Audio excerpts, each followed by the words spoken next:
roast बनाम marinate কৰি থৈছো দৈ দি আদা দুটামান নহৰু আদাৰ পৰিমাণ বেছি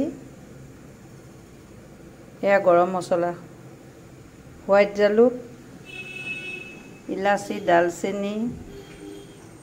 জায়ফল লং পিয়াজ কাটি লৈছো শুকান জলকীয়া দুটামান তেলত দিম ৰিফাইন অইলত বনাম অলপ সৰহকৈ দিছো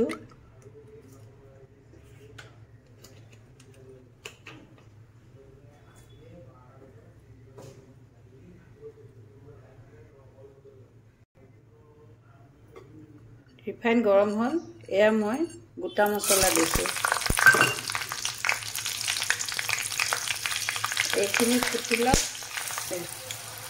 এয়া আদা নহৰু দিছো একবাৰ লৰাই দিম এইখিনি অকণমান লৰোৱাৰ পিছত এয়া পিঁয়াজ দি দিলোঁ পিঁয়াজখিনি অকণমান ব্ৰাউন কালাৰ হ'ব তেতিয়ালৈকে এনেকৈ লৰাই থাকিব লাগিব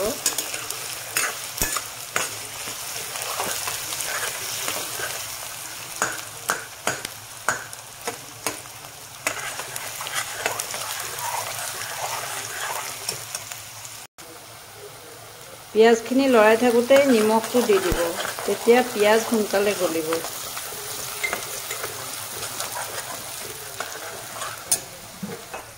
এয়া ব্ৰাউন হৈছে ইয়াতে এতিয়া লাহেকৈ মুৰ্গীখিনি দি দিলোঁ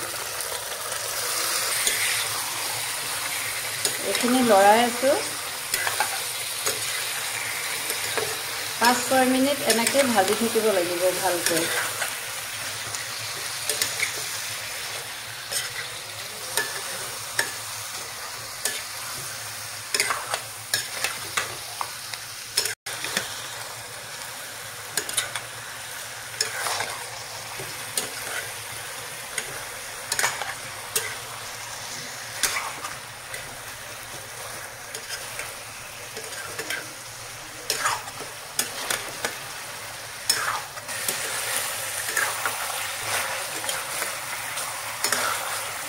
এয়া ভাজি আছোঁ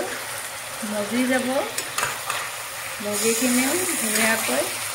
ফ্ৰাই হ'ব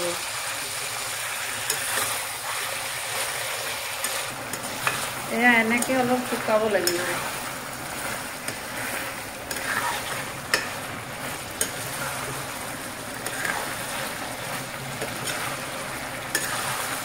ভাজোতে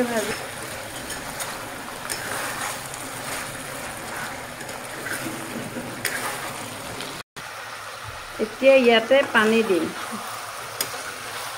সিজিবৰ কাৰণে এইটো গিলাচেৰে আধা গিলাচ দিছোঁ এতিয়া এইখিনি হওঁতে আধা ঘণ্টা সময় লাগিব এতিয়া হৈ থাকক ঢাকনা মাৰি সিজিব দিম মই আধা ঘণ্টা সময় সিজিব লাগিব এয়া ঢাকনা মাৰি দিলোঁ এয়া ইমান ধুনীয়া ৰং হৈছে চাওক এয়া তেলবিলাক মাংসত ফুটি গৈছে এক পিচ মাংস চাওক কিমান ধুনীয়া কালাৰ এতিয়া মই ৰান এটা দেখাম যিমানে ভাজিব ৰ'ষ্টৰ কালাৰটো সিমানে কাঢ়া হয় ৰ'ষ্টৰ কালাৰটো সদায় কাঢ়া হ'লেহে ভাল লাগে মই পিঁয়াজ দিহে কালাৰ কৰিছোঁ দেই চচ দিয়া নাই এয়া চাওক কিমান ধুনীয়া চাওকচোন ইয়াম্মি একদম মই আৰু অকণমান ভাজিম লাহে লাহে